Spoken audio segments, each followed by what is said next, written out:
Summary: latest developments. Qatar Israel should not be given carte blanche for Qatar conflict. Threatens global security. French President Macron came to Tel Aviv and said that 30 people had and 9 were still missing. GAZAJERUSALEM. October 24. Israel said on Tuesday it had killed dozens Hamas fighters overnight in attacks on Gaza, and had no intention of easing its ardment, the besieged Palestinian enclave. The United States has called on Israel to allow more aid to Gaza, which is facing a humanitarian crisis after 2 weeks of intense Israeli attacks. But there appeared little chance of an imminent ceasefire in the bloodiest chapter of the Israeli-Palestinian conflict in decades. The Palestinian Health Ministry said the death toll Gaza 2 weeks of Israeli airstrikes response to a Hamas offensive which the Islamist militant group killed more than 1,400 people, mostly civilians. A single day has exceeded 5,000. Hamas on Monday released 2 Israeli women who were among more than 200 hostages taken during the group's October 7 offensive in southern Israel. These were the 3rd and 4th hostages released.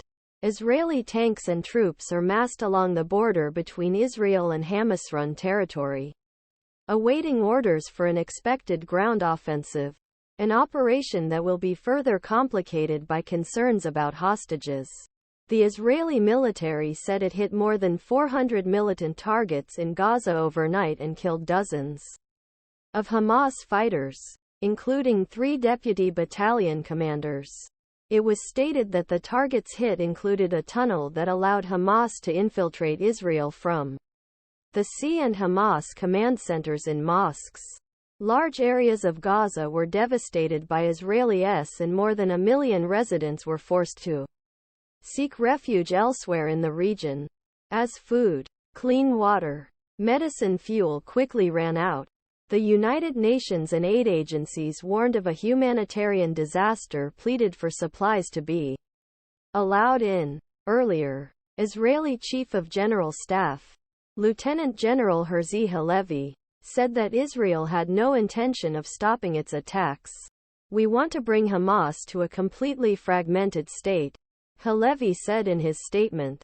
Ibrahim Abu Mustafa bought licensing rights. "We are well prepared for ground operations in the south." He added, "Units that have more time are better prepared. And that's what we're doing right now." Medical officials Gaza said dozens of Palestinians were killed or injured overnight in the area, mostly southern Gaza, due to Israeli shelling. At least 15 houses were destroyed.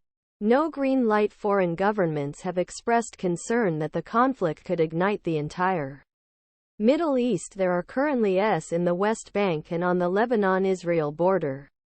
Qatar's ruling emir, who is trying to mediate between Israel and Hamas, called on the international community to rein in Israel's fight against Hamas. In his speech at the Gulf countries' Shura Council, Sheikh Tamim bin Hamad Al-Thani said, "We say enough. Israel shoal